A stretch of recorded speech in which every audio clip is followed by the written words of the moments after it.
We do have her name. More chances for her to be reborn. Found you and led you to the tomb. Made you devote your...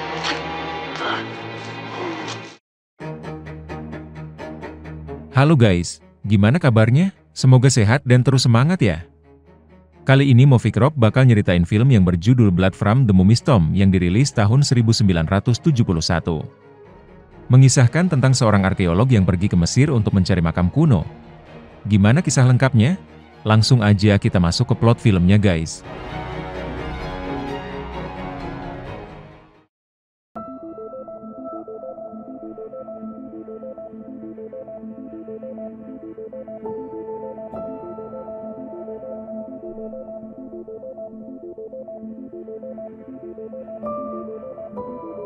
Film dimulai dengan seorang ratu Mesir bernama Tera yang tampaknya masih hidup, namun lumpuh saat ini. Pada saat yang sama, sekelompok pendeta memulai ritual rahasia dan kemudian memotong tangannya.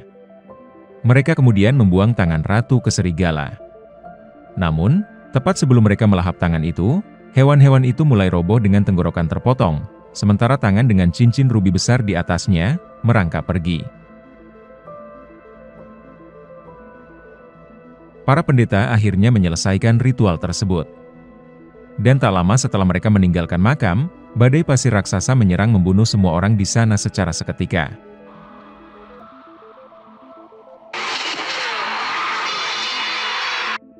Saat ini, seorang wanita muda bernama Margaret terbangun dari mimpi buruknya yang berulang. Teriakannya menyadarkan sang ayah, Profesor Julian Fox, yang segera datang ke kamarnya dan menenangkannya. Dia mengaku kepada ayahnya bahwa dia terus mengalami mimpi yang sama tentang Ratu Tera setiap malam. Sang ayah sebenarnya adalah seorang Egiptologis terkenal di negara tersebut. Tanpa sepengetahuan mereka, seorang pria misterius bernama Corbett diam-diam mengamati mereka dari kejauhan. Keesokan harinya Profesor Fox mengejutkan Margaret dengan cincin rubi yang sangat indah sebagai hadiah awal ulang tahunnya. Margaret langsung memakai cincin itu dan kemudian pergi bersama pacarnya bernama Todd Browning, sementara Corbett masih memata-matai mereka. Setibanya di tempat Todd, dia langsung melihat cincin raksasa itu dan sangat kagum karenanya. Todd mengetahui bahwa Margaret mendapatkan cincin itu dari ayahnya, dan menyimpulkan bahwa itu harus diambil dari ekspedisi sebelumnya. Penasaran dengan asal-usul cincin itu, pasangan itu bertemu dengan rekan Todd yang bernama Jeffrey yang ahli dalam peninggalan kuno. Ketika dia melihat lebih dekat cincin itu, dia tiba-tiba menjadi ketakutan dan menderita serangan panik, terutama ketika dia melihat wajah Margaret. Di tanah semacam konstelasi aneh muncul di dalam rubi. Sementara itu peramal bernama Helen di Cherson juga melihat konstelasi yang sama dan panik. Dia tiba-tiba menyarankan kliennya untuk melanjutkan sesi minggu depan. Next week, by all means, we'll continue. Now, take your coat. Oh. Di sisi lain Corbett mengunjungi seorang pria bernama Brigand, yang saat ini dirawat di rumah sakit jiwa, atau lebih tepatnya penjara jiwa. Sepertinya Corbett sedang mencari sesuatu, tapi Brigand mencoba menghentikannya mengambil relik itu. Seorang penjaga kemudian mengintervensi dan menahan pria tersebut sambil menyuruh Corbett untuk segera pergi. Beberapa saat kemudian setelah menenangkan diri, Jeffrey segera menuju ke tempat kerjanya dan mengeluarkan sebuah kotak yang berisi salah satu tengkorak serigala. Tak lama kemudian, Corbett tiba dan Jeffrey melapor kepadanya bahwa dia telah menemukan cincin dan wanita itu. Corbett menyuruhnya bersiap karena ulang tahun Margaret beberapa jam lagi. Are you ready for this? She who has no name. It will be her birthday. Masih malam itu Margaret yang tidur di rumah pacarnya bermimpi tentang Tera, yang menyatakan bahwa arwahnya tidak pernah beristirahat, dan secara implisit mengungkapkan bahwa waktu kebangkitannya semakin dekat. Shall henceforth have no name.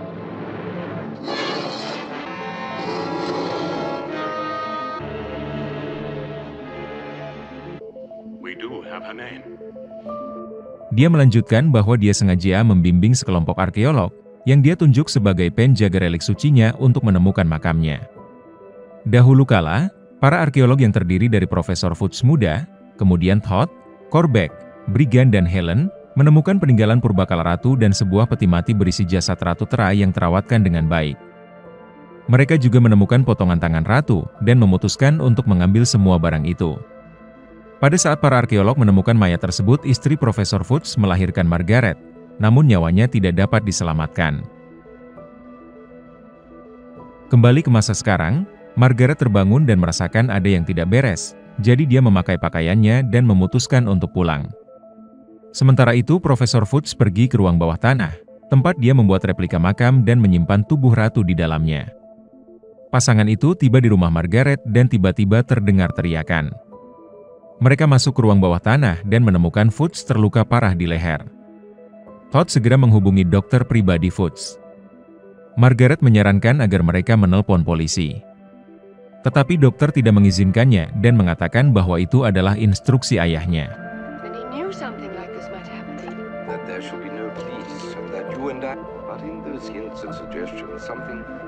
Saat Fudge sedang beristirahat, Margaret diam-diam kembali ke ruang bawah tanah. Dan sangat terkejut ketika dia menemukan tubuh ratu, dan menyadari bahwa Tra terlihat hampir persis seperti dia.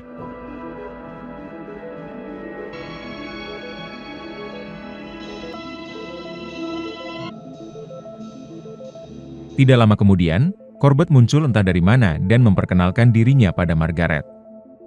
Dia menjelaskan bahwa ayahnya terobsesi dengan Tra sang ratu kegelapan sejak dia masih muda.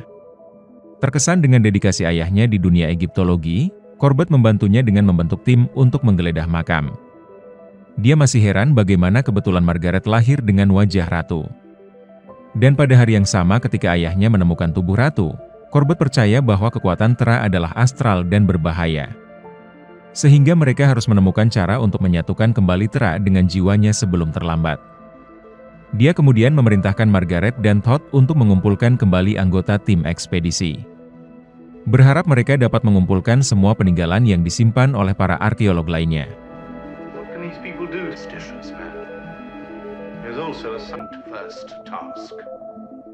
Sebagai langkah pertama, Todd menelpon Jeffrey, tetapi dia segera menutup telepon. Pasangan itu kemudian menuju ke rumah sakit jiwa untuk berbicara dengan Brigand. Namun, lelaki tua itu sangat ngeri saat melihat Margaret, mengira dia adalah Tra yang datang untuk membunuhnya. Margaret menggunakan kesempatan ini untuk berpura-pura menjadi ratu, dan menanyainya di mana dia menyimpan artefak ular itu. Brigand menyangkal bahwa itu miliknya, jadi dia menakutinya dengan cincin ruby. Seperti yang diharapkan, Brigand mulai berteriak ketakutan hingga menarik perhatian para penjaga. Mereka menahan lelaki tua itu dan menyuruh pasangan itu pergi. Tepat setelah mereka meninggalkan ruangan, seorang penjaga mengeluarkan relik ular itu dan membuatnya takut. Sebelum mereka pergi, penjaga meletakkan relik itu di dekatnya. Malam itu, Brigand kembali mengalami serangan panik saat mengetahui bahwa peninggalan ular itu hilang. Jendela tiba-tiba terbuka, diikuti oleh hembusan angin kencang yang menghancurkan seluruh ruangan. Brigand berulang kali meminta bantuan tetapi tidak berhasil. Angin akhirnya berhenti, dan sayangnya Brigand terbaring mati di lantai dengan tenggorokan terpotong. Kembali ke rumah, dokter memberitahu Margaret bahwa dia menemukan sedikit tanda kelumpuhan di sisi kiri ayahnya. Keesokan paginya Margaret turun ke ruang bawah tanah, dan menemukan bahwa relik ular itu entah bagaimana diambil.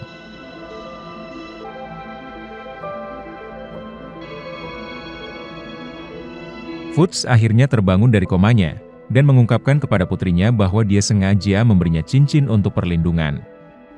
Dia kemudian menjelaskan bahwa para pendeta di era Tra memotong tangannya untuk melembangkan bahwa dia jahat, juga percaya bahwa dengan tubuhnya yang tidak lengkap kekuatannya akan dihancurkan.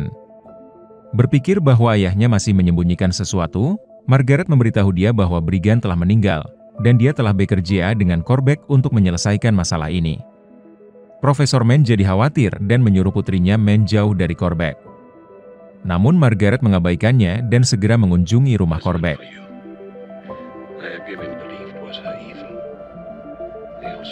Menyadari bahwa dia mungkin memiliki kekuatan ratu, dia bekerja sama dengan Corbett untuk membangkitkan ratu. Dia setuju karena dia percaya bahwa Tra berada di luar hukum dan dogma manusia. Jadi dia sangat ingin belajar darinya, terutama tentang keabadian. Sebelum berangkat, Corbett memperingatkan Margaret untuk tidak melibatkan ayahnya. Karena sang profesor masih percaya bahwa ratu adalah akar kejahatan, tidak melihatnya sebagai kesempatan untuk mengendalikan segalanya. Di sisi lain, Jeffrey diberitahu tentang kematian Brigand. Dia segera menyadari bahwa dia dalam bahaya dan berusaha menyembunyikan tengkorak itu. Namun Margaret tiba-tiba muncul dan memerintahkannya untuk menyerahkan relik tersebut. Jeffrey menolak dan mencoba melarikan diri melalui tangga. Tetapi dia secara tidak sengaja menendang kotak itu dan kehilangan tengkoraknya. Saat mencarinya, dia tiba-tiba mendengar lolongan serigala yang keras dan memutuskan untuk bersembunyi. Sementara itu Margaret berpapasan dengan Todd saat meninggalkan tempat Jeffrey. Dia tampak bingung dan curiga padanya, tapi dia menghindari semua pertanyaan dan segera pergi. Todd memasuki tempat itu dan mencari Jeffrey di seluruh gedung sampai dia menemukan mayat Jeffrey, lagi-lagi dengan leher digorok. Saat membawa tubuh Jeffrey pergi, dia melihat sekilas bayangan serigala.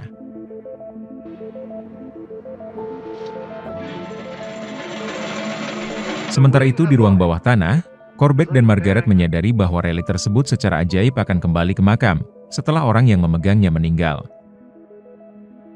Beberapa saat kemudian, Todd menghadapkan mereka dan mendesak Margaret untuk berhenti. Namun pacarnya terobsesi dengan kekuatan ratu dan menolak untuk membatalkan rencananya. Todd mencoba mencari bantuan, dan Margaret memperingatkannya bahwa dia akan mati jika dia pergi. Dalam perjalanannya Todd menabrakkan mobilnya, dan meninggal dengan tenggorokan penuh darah. Margaret menyesali keputusannya untuk mendoakan kematian Todd dan akhirnya pingsan. Profesor Fudge tiba-tiba muncul dan berdebat dengan Corbett, yang sudah tahu bahwa Margaret pada akhirnya akan mati segera setelah kelahiran kembali ratu. Profesor Fudge berdedikasi untuk memastikan itu tidak akan terjadi. Dia membawa putrinya ke kamarnya dan menyuruh dokter untuk membiusnya. Namun, tepat sebelum dia berhasil melakukannya, Margaret yang dirasuki oleh Tra berdiri di depannya dan membunuhnya dengan kekuatannya. Because I want to see you die. You need rest. I've been sleeping too. Margaret akhirnya sadar kembali dan berteriak kaget saat melihat mayat itu. Dia kemudian kabur dari rumah untuk mengambil peninggalan terakhir, yaitu relik kucing. Tidak lama kemudian, Margaret tiba di tempat Helen dan dengan sopan meminta peninggalan relik kucing itu. Helen bermaksud melenyapkannya tetapi kemudian menarik niatnya, setelah Margaret meyakinkannya bahwa dia akan mengampuni nyawanya. Sayangnya setelah dia menyerahkan relik tersebut, relik kucing tersebut entah bagaimana menjadi hidup dan menghabisinya. Di ruang bawah tanah, Fudge menemukan bahwa relik kucing telah kembali ke makam. Pada saat yang sama, Margaret dan Corbett tiba dan memulai ritual kebangkitan. Corbett meletakkan tangan ratu di dalam makam dan membaca mantra dari gulungan itu. Di tengah ritual, Margaret akhirnya menyadari bahwa mereka tidak akan ada artinya begitu ratu telah dibangkitkan sepenuhnya. Oleh karena itu, dengan sisa energinya Fudge menyerbu ke arah Corbett dan menikamnya sampai mati. Namun, setelah ratu dihidupkan kembali dia berhasil mencegah Profesor dan Margaret menikamnya. Fudge tersedak sampai mati, tetapi Margaret akhirnya berhasil menusukkan pisau ke jantung ratu dan membuatnya tertidur selamanya. Setelah itu seluruh ruang bawah tanah berantakan, hanya menyisakan satu orang yang selamat dari tempat kejadian. Keesokan harinya, seorang wanita yang wajahnya terbungkus perban terbangun di rumah sakit. Pertanyaan kemudian muncul, siapakah wanita di balik perban itu? Margaret atau Tra? Kemudian film pun akhirnya berakhir.